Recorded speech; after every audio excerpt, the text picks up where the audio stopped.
top 9 na pwede nating i-side hustle or idagdag dito sa ating existing business na motorcycle parts and accessories store na pwede nating ipagsabay or idagdag dito na makakadagdag ng kita natin dito araw-araw. So ano-ano ba ang mga business side hustles na ito na pwede nating isabay na makakadagdag sa kinikita natin dito sa ating business araw-araw?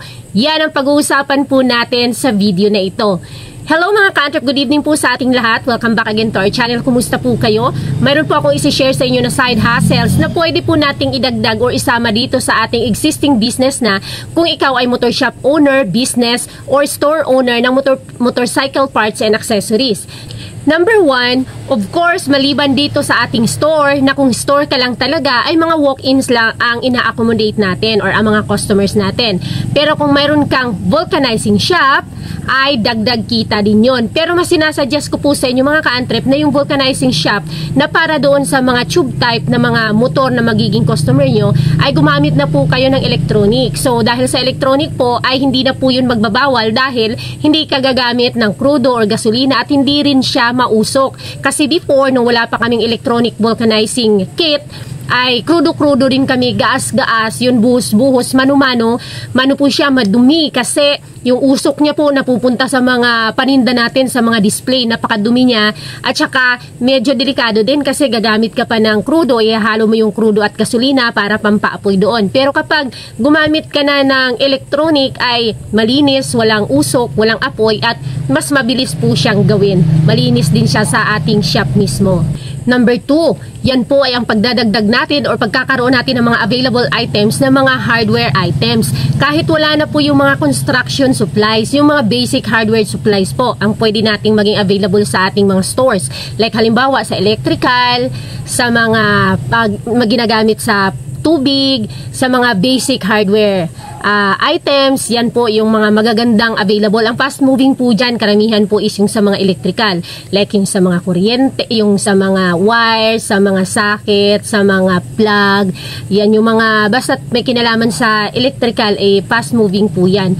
At meron din po kami niya ng mga basic items po dito sa shop na ito ng aming mga basic hardware supplies, pero wala kaming mga pang construction, like yung mga yero, graba, mga ganon, mga plain sheets, wala. Doon sa kabilang shop naman ang meron kami noon. Pero dito ay wala pa because of the space na i-alat namin doon sa mga construction supply na yun. So we decide na hindi na kami magdi-display ng mga construction supply, pero yung mga basic hardware supplies ay meron tayo. Lalo-lalo na yung mga pang-electrical. So number 3 mga ka-entrep ay yung ating car wash business. So napakaganda siya, yung nakavendo lang siya kasi ilalagay mo lang dyan, customers na ang bahala, uhulog lang sila na ang bahalang mag-maniobra doon sa kanilang mga motorcycle. Usually kapag mga vendo ay mga motor talaga ang customer. So yan din ang pinaplano ko na soon na magkakaroon na kami, pero for now wala pa siya dahil aayusin pa yung space na ipapagawa ko para dyan sa car wash vendo na yan. Pero napakagandang side hustle din po yan sa ating shop kasi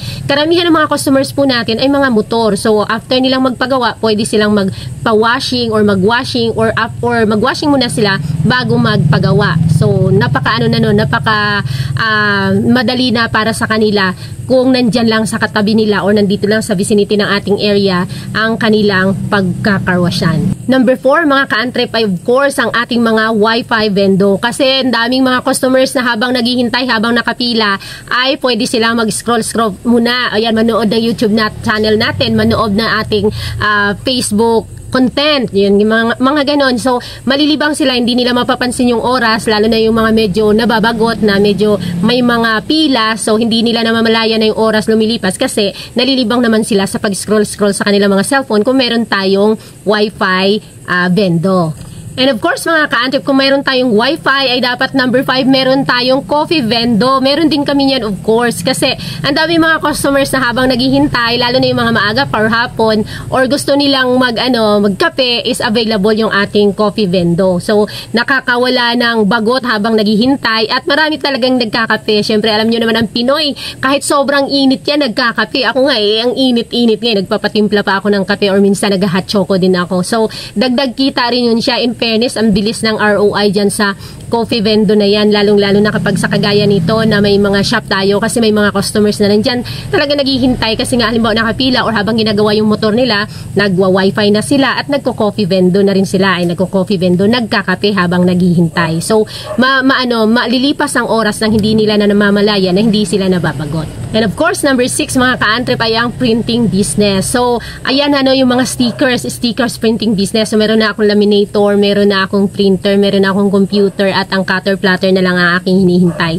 Related siya dito sa ating business kasi syempre, ganyan, gagawa tayo ng mga stickers. So, available niyan dito kasi ang dami rin mga naghahanap at fast moving din ang stickers kasi lalo-lalo na kapag umuso-uso, ayan, magustuhan ng mga kabataan. Kahit mga hindi kabataan, mga tatay, ayan, mahilig yan sa mga stickers. So, nandyan na rin siya, available na rin yan sa atin. Kung ating isi-set up yung ating side hustle dito sa ating motor shop store or motor parts business store, iyang ating mga sticker printing business. Number 7, of course, mga ka-antrep, ang pinaka-fast moving kung bakit ang motorcycle repair shop ay kasama siya sa number 7. Kasi may mga store mga ka-antrep na talagang store lang siya. Hindi sila tumatanggap ng mga labors or gawa or wala silang repair shop or wala silang mga mekaniko. Kapag may mekaniko ka na kasi, meron ka ng repair shop. Separate business name po yun. Separate po siya, DTI. Kaya halimbawa dito sa amin, itong store, iba ang DTI name nito. Kapag sa shop na rin, dyan lang sa harap, same building, iba na rin yung kanyang name. Kaya, yung repair shop ay separate business talaga siya dito sa ating store.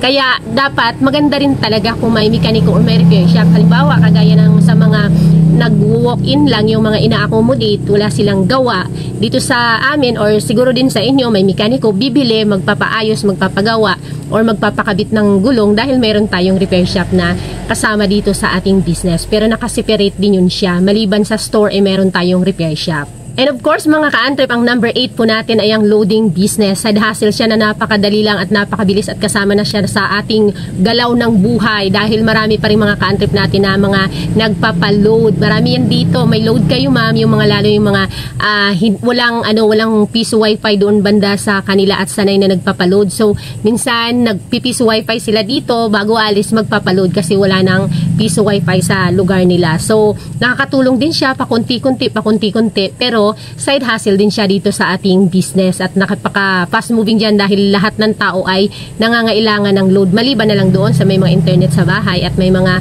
katabing piso wifi, di ba? And number 9 mga ka-antrep ay ito po, bihira po, hindi po lahat ng mga motor parts store ay meron po, available po sa kanila yung mga bolts and nuts po. Yes. So dito po sa amin ay available po yan at napaka-fast moving po yan. Kompleto kami sa mga bolt sizes pero hindi lang kompleto yung aming mga stainless at saka mga high tensile pero yung mga fast moving na kailangan stainless at high tensile meron kami. But all ordinary sizes ay available even ng mga screw bolt at saka mga wood screw bolt. So ayan, fast moving yan siya pero may mga motor parts store kasi nawala niyan kasi nga napaka-hassle din talaga niyan, napaka-hassle niya. Pero dito sa amin available siya even sa mga maliliit-liit na mga bolts kasi may mga minsan 'di ba kailangan sa motor na mga maliliit o hindi lang kasi nga sa mga motorcycle owners yung aming na-accommodate dito kahit yung mga in general na pangangailangan ng mga bolts kahit sa mga kailangan sa mga bulldozer, backhoe ng mga bolts, sa mga hand tractor, sa mga lahat ng pwede araro ay available yung mga bolts na kailangan nila namin. Of course, maliban sa bolts, nuts, meron tayong flat washer dapat at lock washer dapat. So, yan mga fast moving yan siya.